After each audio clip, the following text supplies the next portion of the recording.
Hello everyone, welcome back to the tavern. Today we are discussing a character that I've built for a little one-shot that a friend of mine is running.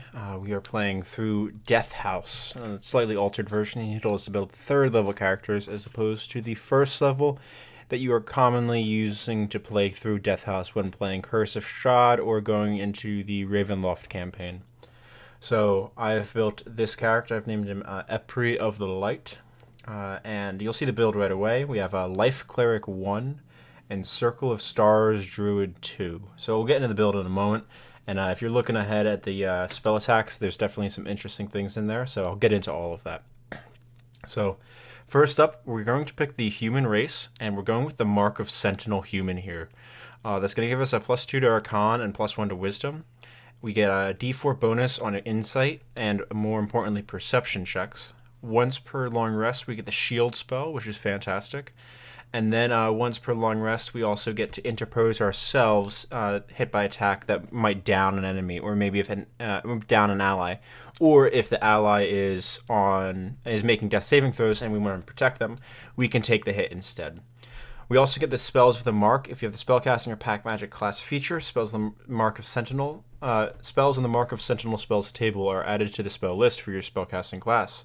Compelled Duel, Shield of Faith, awesome. Compelled Duel is, if we jump over to it, typically a paladin only spell, so it's really exciting to have access to that. Warding Bond, Zone of Truth, Counterspell, Protection Energy, Death Ward, Guardian Faith, and Bigby's Hand. Now, we aren't playing with any of them, so it's not too concerning. We only get this Compelled Duel and Shield of Faith. Because neither of our spellcasting classes is going to be third level, we will only have first level spells to play around with. We will have second level spell slots though, because both of our classes are full spellcasters. So that means we have this spellcasting slots as if we were a third level caster class, which will help out a little bit. We just have to be a little bit more creative with how we use the slots. Next up, we're going to choose the character background of a former cultist, and I'm using the Rakdos cultist build here. We get fearsome reputation. People recognize you as a member of the cult. He doesn't have to be of Rakdos, but and they're careful to not to draw your anger or ridicule. You can get away with minor criminal offenses, such as refusing to pay for food at a restaurant or breaking down a door at a local shop, if no legal authorities witness the crime. Most people are too daunted by you to report your wrongdoing to the law. This is the Azorius, but the authorities will say. But we're also choosing this for this thing right here, the spell list. So for you, the spells on the guild spells table are added to the spell list of your spellcasting class. If you are a multi-class character with multiple spell lists, which we are, these spells are added to all of them. So that means we can choose any of these spells for preparation from either our druid or our cleric selections. So let us jump over to the character real quick. And I'm going to jump us to spells here. So I have a whole bunch added here. But right off the bat, we get from our cleric class features cantrips. Where's the chart? Here we are. So we get 3 cantrips known. And we have 2 first level spell slots. So we do need to, I think I actually reduce one of these cantrips. Yes. So we will drop, probably we're going to drop Sacred Flame. I think that's the pick here. We could drop Light, and actually I'll take Light off because that's easily solved by a torch. And there's more than likely someone in the party that's going to be able to cast Light. We are humans, so we do not have dark vision, so it's something of note. And if I sit down at the table and nobody has the Light cantrip, we'll swap that out, and I think we'll drop Sacred Flame instead. So our 3 cleric cantrips that we picked at first level, because we have 3 of them. We picked Firebolt, and we got that because of the background. So it is a Wisdom spellcasting Firebolt for us, which is fantastic if we see it there. Spellcasting ability spell, and our spell is Wisdom. So Firebolt uses our Wisdom modifier, which is fantastic. Vicious Mockery also casts using our Wisdom, and we're picking both of those. Those are the 2 cantrips that fit the background, and it sort of feels right to have those 2 as opposed to something like Sacred Flame if we do have to give up one of the other cantrips and pick up Light instead. Because that's sort of the feel that we're going. This in a former life, or in a former town, in a former plane, he was a member of a cult, and Epri is trying to redeem himself for his terrible ways. So we have Firebolt, Vicious Mockery, and then this is either going to be Sacred Flame or Light. Now, let's jump over to the Druid real quick. We do have the Druid class here, and Druids do not get a lot, especially when we are going Circle of Stars. But if we go up to the chart, Druids get 2 cantrips at first, and they do not gain another one at second. And I believe only the Circle of the Land Druids get an extra cantrip. Well, Circle of Wildfire gets specifically Firebolt. We already have Firebolt, so we're not going that way anyway. We are going with Circle of Stars. We'll come back to that. So our Druid cantrips, we pick up Guidance and Shillelagh. The reason we pick up Shillelagh here is that way we don't have to worry about Strength or Dexterity when worrying about anything else that we're doing. Let's keep going. And we always picked up Cleric first because of the armor proficiencies and weapon proficiencies. We get a little bit better deals than we get in the Druid build. Okay. Oop, wrong thing. So now we go up to Druid 2. Cleric 1, before we move to Druid 2. We get a Disciple of Life, and this is one of the big things that we get. So during your first level, your healing spells are more effective. Whenever you use a spell to a first level or higher to restore hit points to a creature, the creature gains additional hit points equal to 2 plus the spell's level. Our Wisdom is 16, our Constitution is 16, because we put 14 and 15 in the 2 scores respectively. So that way we do have decent stats in both of them. So that means if we use something like Cure Wounds, first level spell, that means Cure Wounds will heal 1d8 plus our Wisdom modifier 3 plus 2 plus the spell's level 1. So it'd be 1d8 plus 3 plus 3. Or if we cast it with a second level spell slot, it'd be 1d8 plus 2 plus 2, which is fantastic. So 1d8 plus 7 is pretty substantial healing for a second level spell, especially at character level 3. We have decent hit points, and we are going to have a very good armor class. Currently, this has Breastplate on, but we are going to actually be going with heavy armor. So that would be Splint, and that would be value 7. And we wouldn't have to actually have our dex up to 14 to be able to run Splint. This was formerly an Arcana Cleric build, so that's why everything's a little bit different on there. So Strength 14, that lets us be able to wear the heavy armor. And we're going to wear the Splint. Don't need that on there. So that means our armor is going to be 19 AC without casting Shield of Faith, which is going to be a fantastic starting point. All right, let us move over to the Druid, and this is going to be Circle of Stars. The class features, I pick up Wild Shape at second level as a Druid, and the Druid Circle. Those are the only 2 things. The Wild Shape, there's a whole bunch of awesome things about it, but we as Circle of Stars are going to be using it for something else, and that is Starry Form, so we'll come to that in a moment. Second level, you've created a star map as part of your study of the heavens. Tiny object serve as a focus for your Druid spells. You decide the form. If you lose your map, you can perform a 1-hour ceremony. You can cast Augury and Guiding Bolt spells without expending a spell slot and without preparing the spell, provided you use the star map as a spellcasting focus. You can cast a spell from the map in this way a number of times equal to your Wisdom modifier, minimum of once. You regain all expended uses when you finish a long rest. So let's jump into the character concept a little bit. Using the star map, because it gives examples of things that we might use. And the thing that I think is a very interesting focus is a carved story stick type of thing, like a foot or 2 long at most, and carved so that way you can roll it if you're comparing it to the heavens and mark the distances of stars and things like that as your map, so to speak. The reason I like this description of it is because it is carved onto a club that we carry. That club can be used with Shillelagh, so that means we can have our holy symbol. I think this feels like a cleric of maybe Mishra. Definitely feels Mishra-ish, but you could pick one of a variety of the pantheons or of a homebrew set. So we have our holy symbol on our shield or as an amulet, so we can cast our cleric spells with that. And now we have our Druid spellcasting focus, our star map, in our hand as the Shillelagh Club as well. So a fantastic combination. Basically, we're dual wielding our implements, which is really going to help us be able to cast our spells without having to play swapping the hands around.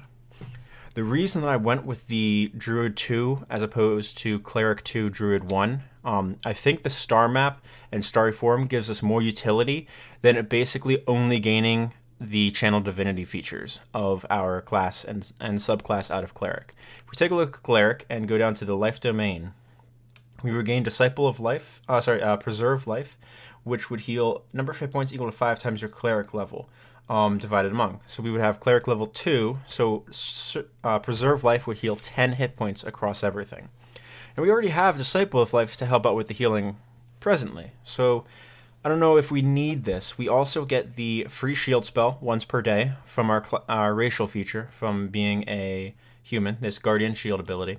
We have decent hit points already, so we won't have to be worrying about healing ourselves a lot. And our spell list is exhaustive at this point, which is fantastic for us. The other reason I picked this is we have all of the utility that every druid gets in Wild Shape, in being able to pick scouting creatures like the spider and things like that. But we also have this feature of getting free augury basically once a day, because if you use it more than once, there's a cumulative chance that it fails or gives bad results. But we also get Guiding Bolt. And now we have Wisdom modifier free Guiding Bolts per day. Effectively, that's giving us, if we use one of those spells on Augury, it's giving us 2 more first level spell slots per day and 1 second level spell slot specifically on Augury per day, which is going to be fantastic for us. I'm going to tick that just so that way I don't forget about it. That's going to really help us without having to burn our spell slots to cast this damaging spell like Guiding Bolt. Keep in mind they are cast at first level, but we're only a 3rd level character anyway. That's fine. 4d6 radiant damage is nothing to scoff at, even into level 5 or so. So it's going to be a fantastic thing for helping us and allow us to have our spell slots for other helpful effects, like Bless and Cure Wounds, like this Hellish Rebuke that we get from our Cultist background, or the Shield of Faith from the Sentinel background. The other reason that I picked up this multi-class for 3rd level character is I wanted the utility of being able to have lots of different options. So I've built this spell list a little bit interestingly, if you're paying attention. So up the top we have Guiding Bolt from Star Map. So that is there. Yep, okay, cool. Want to make sure it didn't duplicate on the front. So that's there, so that way when we click on it, if the API is set up to deduct a spell slot, it won't, because it's set to Wisdom modifier times per day. Now we also have down here the original Guiding Bolt. So we're still going to prepare that, but we don't have to worry about spending our slots on it all the time. We still want to have access to it because it's going to be one of our best ranged options other than one of our cantrips. And 4d6 is way better than a d10 Firebolt or a d4 Vicious Mockery. The other things that we get out of here is you'll see all of these things with the asterisks. They're set in markdown formatting. So when I click on Fairy Fire, it just shows up as a bolded D : for Fairy Fire. So now I know it's Druid. So all of my first level Druid spells are marked as that. This is the full Druid list, at least for first level. We prep Goodberry. This is the real strength of the Life Cleric Druid combination. Whenever one of the creatures eats the berry that restores 1 hit point, it instead restores 1 + 2 + 1 because it's a first level spell. So now that each of my berries restores 4 hit points. So we're definitely going to be casting this, so it's worth preparing. Fairy Fire is going to be a huge swing for advantage in combat for anything, or revealing invisible items and creatures. So it's going to be very helpful. All right, there we go. Now we have Shield of Faith, Hellish Rebuke, and Dissonant Whispers, all very clearly combat things. Dissonant Whispers is going to be that way to get out of dodge if we really need to. We're also carrying Bless and Cure Wounds to help out allies. But this is the real strength of the multi-class here. We're giving up our 2nd level spells themselves, but we're gaining a 2nd class's worth of preparation. As a Cleric 1 with a Wisdom modifier of 3, we get to prepare 4 Druid spells. Or 4 Cleric spells, pardon me. Getting ahead of myself. As a Druid 2 with a Wisdom modifier of 3, we get to prepare 5 Druid spells. Now our spell lists from our human subrace and our background as a former cultist are added to both of our spellcasting classes' ability lists. So that means if I want to prepare my 5 druid spells, I can pick any 5 spells as a combination from Burning Hands as a cultist, Sentinel, Sentinel, all the way down to Thunderweave. I can pick 5 of them. So I picked Healing Word, Goodberry, Fairy Fire, and then we'll go with, we'll say Dissonant Whispers and Hellish Rebuke. So we got 1, 2, 3, 4, 5, and those are the 5 druid prepared spells, which is fantastic. Now, as a cleric, we get to prepare 4 spells. So we're going to prepare Detect Magic, Guiding Bolt, Protection from Good and Evil, and from our list, I mean, it's on the cleric list as well, Shield of Faith. So as a first level character, we have 1, 2, 3, 4, 5, 6, 7, 8, 9, 9 spells prepared, 2 more, so 11 spells prepared because of our domain, and we get that at first level cleric, so we have a Cure Wounds and Bless always prepared. We just got them. And then we also get the free Guiding Bolts. Now, so if we don't think we're going to be using more than 3 Guiding Bolts in the day, we don't have to prepare this, and we can pick something else. We can pick, if we want to, something else from this area, like, say, Compelled Duel, as our cleric preparation. Or maybe we can pick, if we want something else from the druid list, instead we pick the Dissonant Whispers, and then we don't have to prepare Dissonant Whispers as a druid. We prepare, because we prepare it as a cleric, so we prepare something else from the druid list. Maybe we are feeling like, let's see, Ice Knife. Let's say we decide to pick Ice Knife. Now we have that there. So we have this immense flexibility. So there's that Sanctuary on, because we already have a couple Guiding Bolts. It's because we have basically 3 free Guiding Bolts a day, which is fantastic.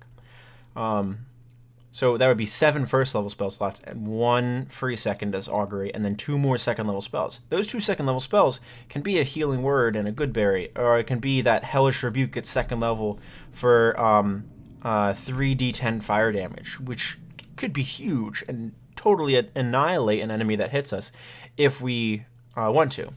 The one thing that we aren't able to do, unfortunately, is combo our Vigilant Guardian ability, which is the Don't Get Hit. Let me throw that in there. We can swap places. It costs our reaction, which is unfortunate because we can't then spend the reaction on our Hellish Rebuke. Would be very good if we could basically force the things to hit us and then blow them up because they hit us, but a little too much of a good thing, we'll say. We have some... there it is. Vicious Mockery needs to be down here. No, I had it in the wrong spot. So you'll see there's a whole bunch of things here. And now if I click on something like Hellish Rebuke, normally there's a save thing here. And the way that I've got it set, so that way it doesn't show up on this front page, because I only want my attack roll things here and some of my features to be on the front. Otherwise, this attack section is going to be a mile long with all of the spells that I have on the back sheet. I've just edited these spells, if we take a look at Hellish Rebuke, to be a spell card, and then I've just put the brackets around 2d10, and now when it shows up in chat, it rolls 2d10 when I click on the card, and then I just say it's a dex saving throw. Oh, what's my DC? Oh, it's 13. No problem. Easy. And almost all of the spells, especially the save spells, are set up like that. So if I click on Bane, there's no damage, so it doesn't matter. But if I click on Guiding Bolt, which is an attack roll, it'll just roll an attack roll for me. And then if they need to know what Guiding Bolt does, I can click the description and drop that in. But I like having it be able to roll rather than having to click on the save and then explain what the spell does. If I click on Hellish Rebuke, even as the description, boom, it just rolls the damage for me right in there, which is a fantastic tool. So now we can be in combat. We have amazing armor because we are a life cleric. We have Shillelagh, so that means our attacks are a D8 Wisdom modifier. We with our club, which is our starry map, we have our healing ability, Disciple of Life. Does it get better? It does. The Druid subclass that we've chosen gives us starry form. As an action, you can expend a use of your wild shape feature to take on a starry form rather than transforming into a beast. Retain game statistics, luminous star-like quality. Form sheds bright light 10 foot and dim light 10 feet. So this is the reason that I decided light might not be the best pick, is because we have this starry form when we really need it. If we are trapped in darkness and we need the light right now, we'll use this expenditure of the starry form, using up one of the wild shapes, and now we can see, which is the most important thing. So we can walk into combat, turn 1, use starry form, and cast Shillelagh, so that way we're basically set. This is the really cool thing. Chalice, a constellation of life-giving goblet, appears on you. Whenever you cast a spell using a spell slot that restores hit points to a creature, you or another creature within 30 feet of you can regain hit points equal to 1d8 plus half your level in this class. We are level 2, so it'd be 1d8 plus 1, which is very exciting. If we think it's going to be a combat with a bunch of healing words, now our healing word is healing one person for 1d4 plus 3, because that's a wisdom modifier, plus 3, because that's Disciple of Life. So 1d4 plus 6 to someone, and then 1d8 plus 1 to someone else or myself. So tons of healing being thrown around if we choose Chalice. If we choose Archer, now we have a bonus action attack that can be used to make a ranged spell attack, hurling luminous arrows on a hit with a range of 60 feet. Pretty good. Hit, the attack deals radiant damage equal to 1d8 plus wisdom modifier. So this is the reason that we feel alright giving up our second level spells, is because we don't need spiritual weapon. We have a ranged version of spiritual weapon right here, and it comes from us. So we don't even have to move the spiritual weapon around at 20 feet around. We just get to do it ourselves, and it doesn't cost us a spell slot. It just costs us one of our wild shapes, which come back on short rests rather than long rests. Finally, we have Dragon. A constellation of wise ancient dragon appears on you. Whenever you make an intelligence or wisdom check or a constitution saving throw to maintain concentration on the spell, you can treat a roll of 9 or low on the d20 as a 10. So this is basically a guarantee that we are going to be saving on our concentration checks. So if we get one of those massive spells up like a Fairy Fire on a bunch of enemies at once, we on our next turn are going to pop this dragon form, and immediately, basically, unless they are able to deal, if we let's work this out for a moment. If they deal minimum of 22 to get us to an 11 save, they have to deal 22 or more, because 21 will just give us a 10 DC save anyway. Our minimum save is going to be 13, so that means they have to deal 26 points to get us to a DC 13. 27 would still be a DC 13. So 28 points of damage in a single turn is what they need to break our concentration at that point. What is our hit points? It is 27. So the only way to break concentration once we get that dragon form up is to kill us, which is very good and very difficult for them to combat, especially if we have this Disciple of Life going. We can cure wounds ourselves for a d8 plus 6 hit points, or d8 plus 7 if we use a second level spell slot. We are going to have very good staying power, 19 AC before Shield of Faith, because we'll assume we put some other concentration spell out. Or maybe we're using Bless. Bless is probably going to be one of our go-tos for combat, because we can throw that Bless on ourselves to help out with their Shillelagh attacks or our Firebolt attacks. Vicious Mockery is there as a tool, but it's probably not going to be our primary thing. That's going to be the fight when we've already spent a bunch of our resources and we want to sit back and try to help our allies passively. That's going to be a Vicious Mockery and Healing Word type of fight. And I think off the top of my head, that fight would also be maybe the second or third fight of a day. It'd be like a Vicious Mockery, Healing Word type of fight, really relying on Disciple of Life. And I think that would also be when we pop the Chalice form, so that way we are just dumping out a ton of healing as bonus actions every turn.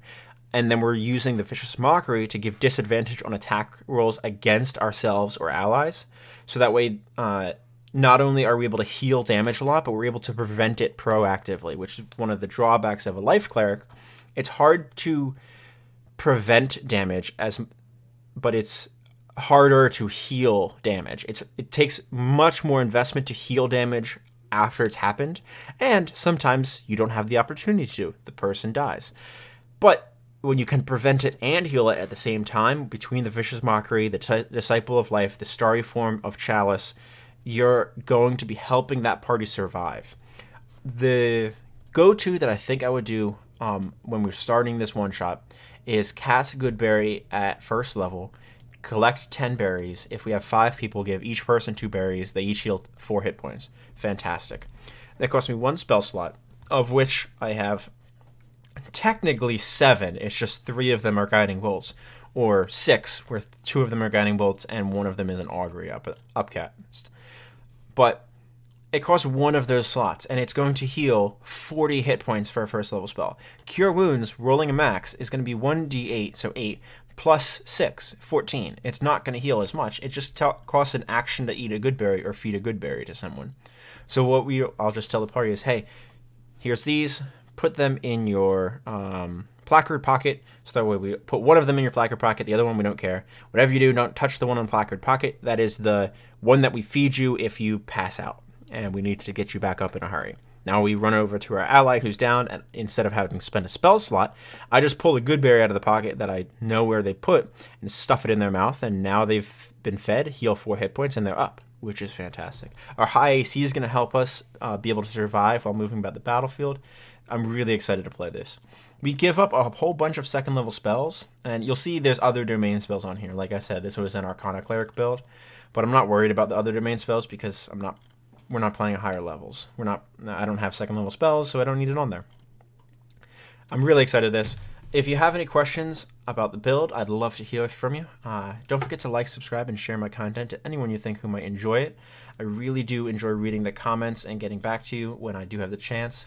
If you want to support me and my family, the links are in the description down below to my PayPal and my Patreon. Any support in any way, even if it is just sharing the video, I really do appreciate it. We'll see you next time.